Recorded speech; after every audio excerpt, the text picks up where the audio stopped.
Je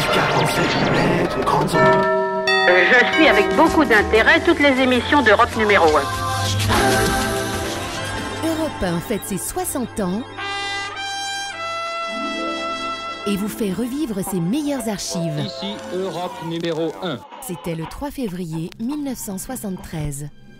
331 médecins signent un manifeste dans lequel ils déclarent avoir pratiqué illégalement des avortements. Ce que nous souhaitons, c'est que les femmes qui ont besoin de se faire avorter ne s'adressent pas à nous, mais s'adressent à leurs médecins, s'adressent aux structures de santé existantes, car sur le plan technique, et nous disons bien sur le plan technique, il est tout à fait possible d'avorter les femmes dans de bonnes conditions à l'heure actuelle. Et là, en signant ce manifeste, vous prenez quand même un risque.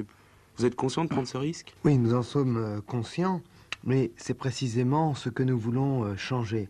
Pour la bonne raison que l'avortement en France est véritablement un scandale, voire un fléau, uniquement à cause de la clandestinité.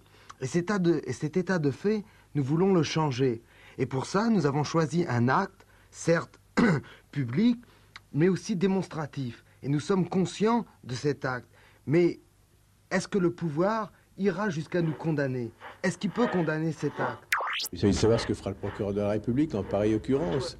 Mais on ne peut pas faire céder une loi sous prétexte que des malfaiteurs s'associent pour la faire céder. Si les trafiquants de drogue s'unissent à 300 ou 400 pour estimer que la drogue est un bienfait pour le public et qu'il est nécessaire de trafiquer la drogue, bien que la loi dise le contraire, je pense qu'en s'associant, ils essaieront peut-être d'en faire autant. Mais alors où allons-nous si chaque instant, les criminels ou les contrevenants à une loi quelconque s'unissent pour essayer de faire céder la loi? Qu'il y ait des possibilité d'interpréter les textes de loi sur l'avortement, de le faire évoluer, ça ne me regarde pas directement, c'est au législateur de le faire.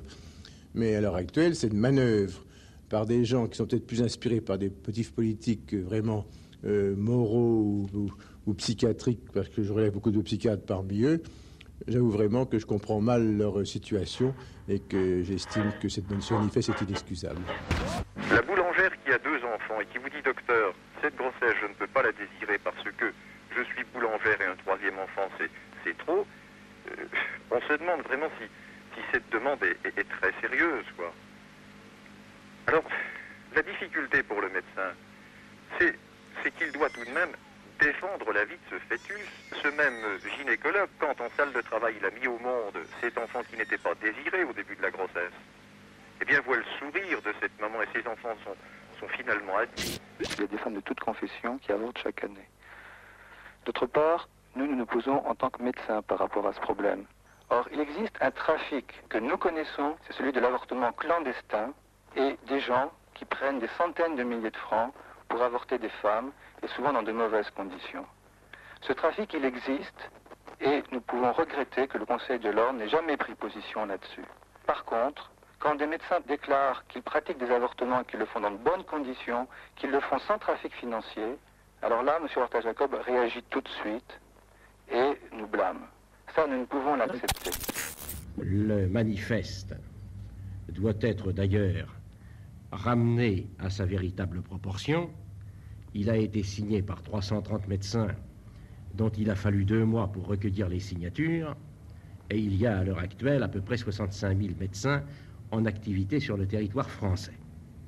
Mais peut-être, après tout, ce manifeste aura-t-il été utile, car il démontre à quelles extrémités peut conduire la société permissive, et c'est une question sur laquelle, finalement, je crois qu'il est bon que les Français se prononcent, et je suis certain d'ailleurs du sens dans lequel ils sont. 1955-2015, Europe 1 fête ses 60 ans.